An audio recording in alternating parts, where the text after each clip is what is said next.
Absolutely. To that point, I feel like that is not as effective as Kola because while his playstyle is very defined, it is also very hard to stop because this guy is a freight train. So let's see what happens. Game 1 of Winners Finals, it's Kola's Roy up against Dabuz's Alf. The Alf is out and starting off pretty well, but again, this is one of those situations where once Roy gets in, he'll do a lot of damage. Before he gets in, it might be a little bit difficult here. Great use of that whistle to stay safe off stage.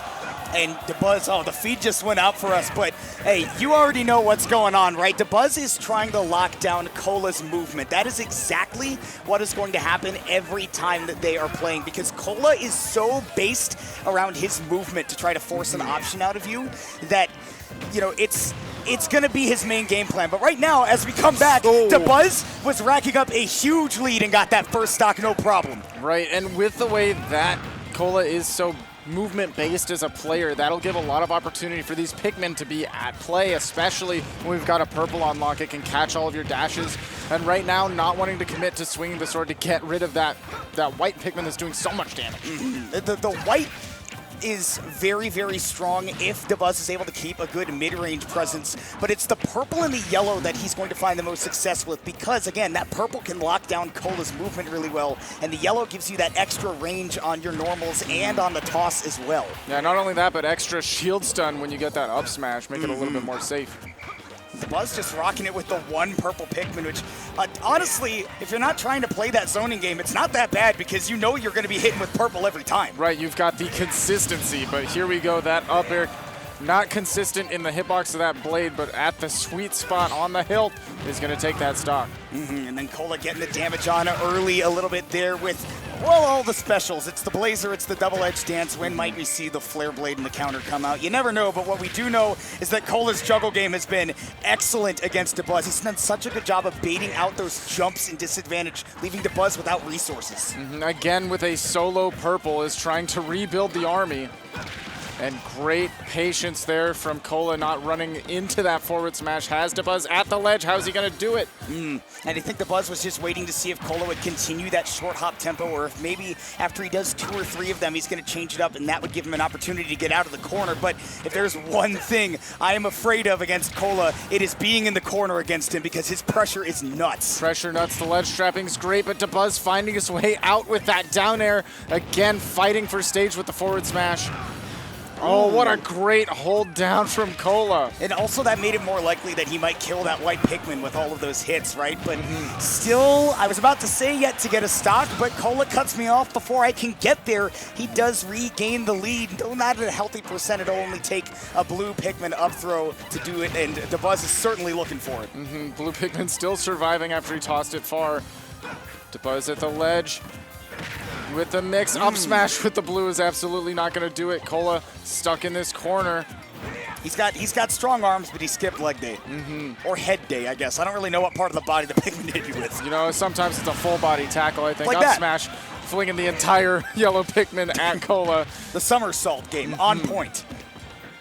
Yeah, they're gymnasts for sure. Get up attack is going to get through the aggression from Kola.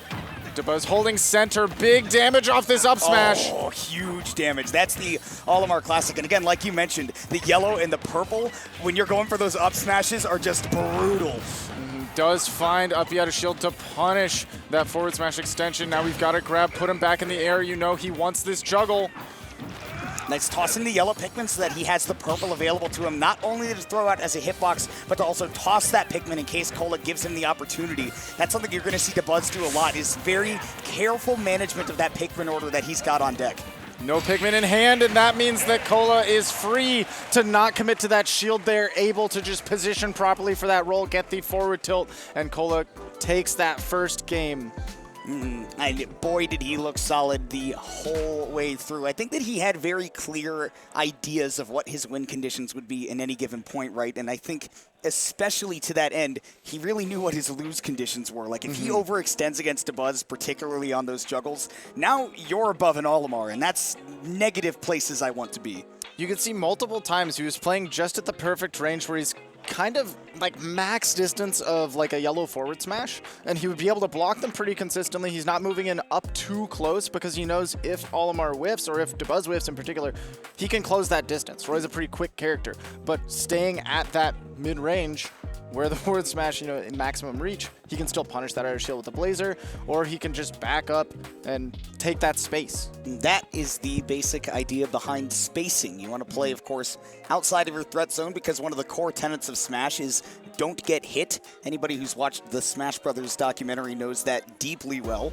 But outside of that, right, you do have to position yourself close enough such that you're not letting your opponent take control of the match, and you also want to be able to come in and counter hit. And yeah, Roy's speed is definitely going to be a big help, and maybe Dabuz is reaching into the pockets for a little bit of a help. I haven't seen him bust out the Sora just yet, but it's time for a Swordy throwdown on Battlefield for Game 2. And we were talking about it before, how we have seen him go to the Sora in the past, but not recently that it's been this Sora. But already starting off hot, definitely staying fresh, getting some of the solid nuke combos.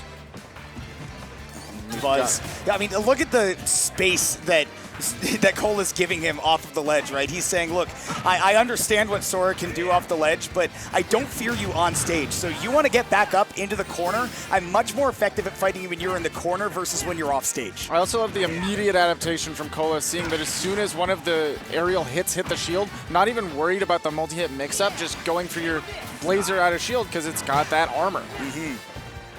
Nudge back to center stage, and I think Kola's already showing us another core thing of this matchup that he is, planning in his mind, which is Sora's horizontal speed isn't the greatest, and voice is pretty incredible. So as long as you give yourself enough time to react to anything laggy, you can get back in there. There's that Blazer on the ledge, like you talked about too. Not going to be going off stage much against Sora because that recovery, it just keeps going and going and going.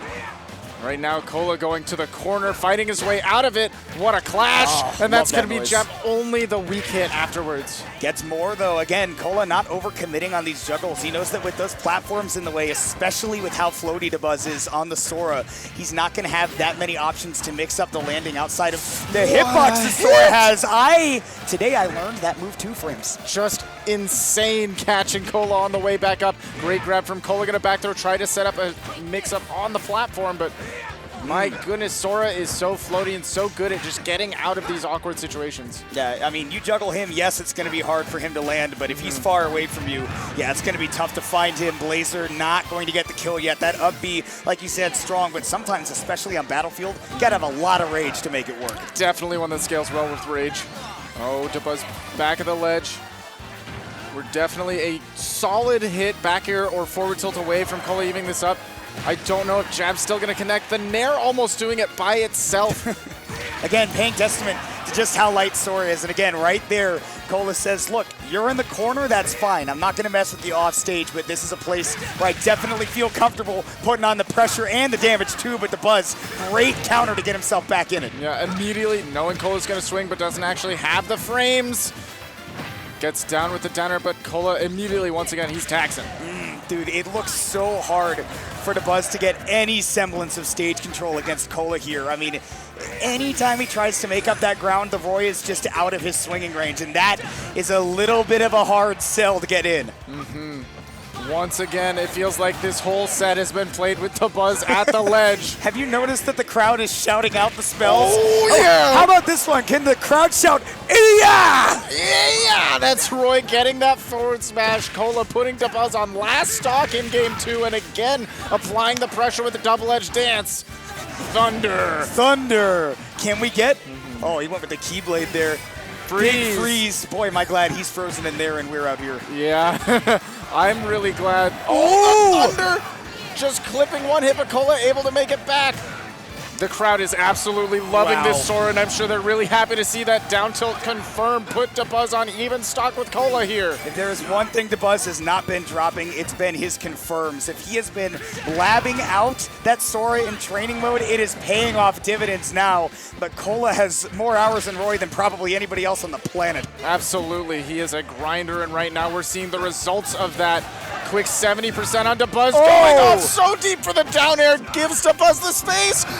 almost committing too hard because of that buffer. Oh, and he went for that third upwards hit of the double-edged dance because that will potentially, if you hit those first two, keep your opponent inside of it so you can connect that sweet spot. But Dabuz did not get hit by those first two. He was able to DI away, and that keeps him in the game. But hanging on at 106 is a light character. It's close. Right after Kola crossing up Dabuz, using the armor again, get their way back onto the stage. Once again, Dabuz playing from the ledge. Kola just giving up all of the space in the world. He's willing to let the Sora come to him, man. He loves that center stage, and he knows how badly things can go if he goes off stage. We saw earlier he made it back by the skin of his teeth, and by the hilt of the sword, he'll take game two. Two characters as well have come out from Dabuz, and Kola has fallen thus far to none of them. Just out of range of the grab to set up that forward tilt, and again, playing from the ledge has been what it was, and you were touching on it at the end there. Absolutely, the reversal is what Dabuz was looking for, why even at the hypersense he was kind of comfortable to play there. That's where Sora is most comfortable in a lot of scenarios. Shades of Mewtwo King dash dancing at the ledge with Marth and saying, Absolutely. come on, come to me, I promise, nothing bad will happen. Well, Kola was well aware of that, and I think another thing he was well aware of is that, yes, my rushdown heavy playstyle can work against the Olimar, it can probably work against the Rosa or something else, but against the Sora, I have to slow it down. We'll see if he can pick up the pace again, as Dabuz says, look, the Sora was a nice try, but I'm going to stick with the tried and true with the Alf. And honestly, I don't think I had time to touch on it in the last game, but I was kind of shocked we saw the Alf go away after the first game with how close it was. It was really well played from Dabuz, and with a couple of adjustments, right, things could go well. But for one, this is still winner's side, right? You have another chance at redemption even if you fall in this set. And two, what if that Sora does really well in that game two, and you're not playing to force a reverse 3-0? Now you are still in the same position with a great whistle to get off the ledge. But the Buzz, with the Alf, already looking like he's in a bit of danger. Okay, but great patience holding that Blazer. Now it's Dabuz's turn to put on some damage. Catches the air dodge onto the platform and already almost in the 100% range. Things are just as close. I mean, these two are basically at the same percents in terms of how close they are of getting killed, because Alf is quite the light character, and with a little bit of a juggle, Kola resetting that ledge situation again. Absolutely. Weak hit of the back air is not going to do it, but if we see a strong one, we could absolutely see this Alf fly away. And Dash the forward back. tilt once again is going to catch the roll. Dabuz still struggling to get out of the corner, and I cannot blame that man. Roy is so strong at the ledge, and Kola in particular bringing it out, but there we're seeing the up smash. Very classic Olimar stuff on shield, relatively safe. Spot dodge after and get the smash attack punish, even the stocks. Great stuff right there from Dabuz to even it back up. If I can say anything about these two players, both of them, if there is one thing that they've both been doing for sure, is getting a really good sense of when their opponent is going to commit to a dash or a roll in, right? That burst movement close, and then spacing, like you said, right outside of that range and hitting back. Dabuz hitting back just a little bit harder than Kola right now with this purple man. Consistently getting these grabs. I think his last 3 neutral interaction wins outside of that neutral air that he just hit were all grabs. And his 4 attempts before that were all grabs. I'm starting to realize that Kola is going for a lot of this walk and block, which is very good normally to deal with something like Olimar, more projectile-based character. And he's got quite a few dangerous Pikmin on deck. He has the blue Pikmin, but it got stuck on the platform. You see Myron do that on purpose sometimes. Dabuz did not mean to have it up there. And again, it's the grab that is going to be bringing Dabuz into this game. Kola's going to have to find another defensive option, but that just brings all kinds of layers of mix into this. You start spot dodging and rolling, and then you have opportunities for Dabuz to big punish with those smash attacks. I think Dabuz is getting quite used to the way that Kola is mixing up his movement, mixing up that pace at which he's doing it. The timing, Dabuz is starting to hone into it. But Kola is still quite the wrecking ball with Dabuz at 120. This second stock might not be long for this world. Oh, what a whistle to survive the back air, but Kola picking it up with the up tilt, putting Dabuz on last stock, evening things out. This is potentially stock point for Kola to go into winner's side of grand finals, but Dabuz is leading, and he does not want to end it this way. And that was such a great catch right there with that jab to Kola with that errant movement inside. And Dabuz knows at that percent, he gets that free grab and additional damage following. And look at the power in his lineup as well. Now he's starting to catch Kola jumping in, using a lot of these purples as anti-airs, and they are working out very well. Kola playing mostly on these platforms because he doesn't want to get grabbed anymore. It feels so wrong to see Dabuz being the one with the 2 Pikmin. Stay out. It's not my zone, but you're still not welcome inside of it. And the red Pikmin will back me up on that. It's the forward smash of heat. Definitely bringing the heat in this set after pulling back the Alf. Again, game 1 was so incredibly close, especially with the changes of scenery that works out a little bit better for you. Not shocked to see it go to Buzz's way there. I think one thing that Kola is finding a little bit of difficulty with is getting his pace back that he had in game 1. He did a really good job of adjusting to how much slower, how much more deliberate he had to be against Sora, playing a very big whiff punish game. But it's much harder to do that against Alf, and having to go back and make that adjustment a second time to play against Dabuz, I think was taken advantage of quite a bit in that game 3. Not only that, what we saw from the Sora was a very slow burn as far as percents went for Dabuz to rack it up and then occasionally confirms. With Olimar, it feels like you're fighting for your life in neutral to maneuver around those Pikmin, but if you mess up once and he hits an up smash, you're taking 30 to 60%. That's the margin of error you play at, at this level, and especially when you play, right, the way that Kola does. I think one thing that flies under the radar in this game is just how hard it is to play at a very high pace, the way that people like Kola and Light do, that when you can pull it off, yes, you become a force to be reckoned with, but that margin of error is so slim in this game. Not only that, but the stamina required to keep it going for such a long period of time. This is the kind of thing that Dabuz will benefit from in a longer set, and already starting off hot, aggressive from Dabuz, putting on a quick 66, just like I'm saying, off one up smash. The margin of error is tiny. I think the crowd is trying to fire and thunder with the Pikmin. And Lord, I know that they're trying their best, but Smasher's in rhythm. Any Melee players want to weigh in on that one? My God. Kola trying to fight his way back in, but again, wow. It's going to be the same way he lost that last game, not quite able to make it to the platform with the Blazer, and Dabuz with a big forward smash punish. Yeah, Once a couple again. of these uncharacteristic overcommitments from Kola, and Dabuz is definitely aware of just how hyper-focused he is. Whenever Kola goes into that shield, he goes, all right, I know I need to respect the Blazer, so I'm going to get right outside of that range. Dabuz at ledge going high. Great catch by Kola, keeping him locked in this corner, but keeping that purple close to the chest. Now he's caught, again, double purples and a red. Beautiful lineup for Dabuz. Kola, no fear, gets that grab, push him back straight to the ledge.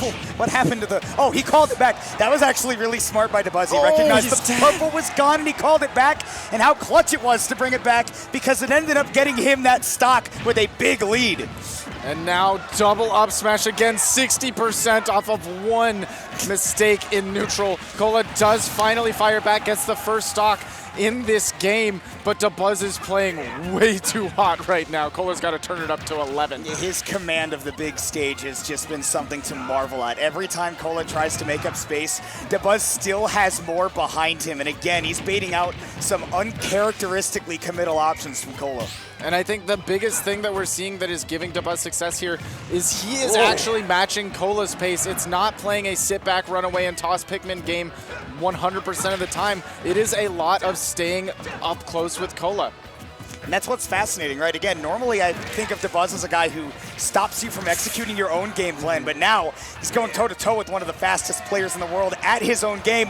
Messes up the recovery. I think he didn't realize he still had 2 Pikmin, so he went under the stage, and now it's a last stock situation. Trying to stall out maybe that ledge trap from Kola, but unfortunately not able to make it back to the ledge, and now Kola starting to cook, but that whistle giving Dabuz the confidence to seal everything up.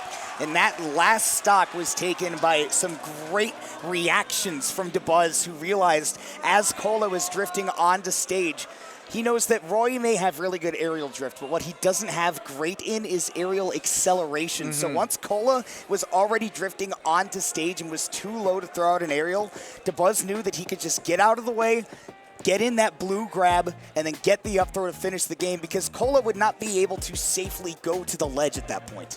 It's been that the way that we ended that game was the big adaptation that started to shift things in game 3 when we saw all of the grabs coming out from Dabuz, figuring out where Kola wants to be. Oh my goodness, and this is a shift as well. Kola Dabuz not the only one with extra characters in the pockets. Kola bringing out the Cloud. Yeah, people might remember that, oh yeah, Spargo's playing Cloud. You can't forget that this is in Kola's arsenal, and boy, is it something to be feared, because that aggression, it never goes away, even on the Cloud. No, it does not matter if it's Roy or if it's Cloud. You've got a big old sword that you're swinging if you're Kola. And he's going to use that limit liberally if he can create the space, continue to throw them out. He is not fearing the Pikmin on shield at that long range, because he knows that Alf has pretty slow movement overall, so you can react to him running in, but you can't react to that blue Pikmin. It came in quick, he has and no there's jump. no jump. He has the limit. He's barely able to make it back to Buzz. Did try to catch him with the downer, but not able to find it. Air dodge gets him back to ledge, and he's back on stage. Watch it.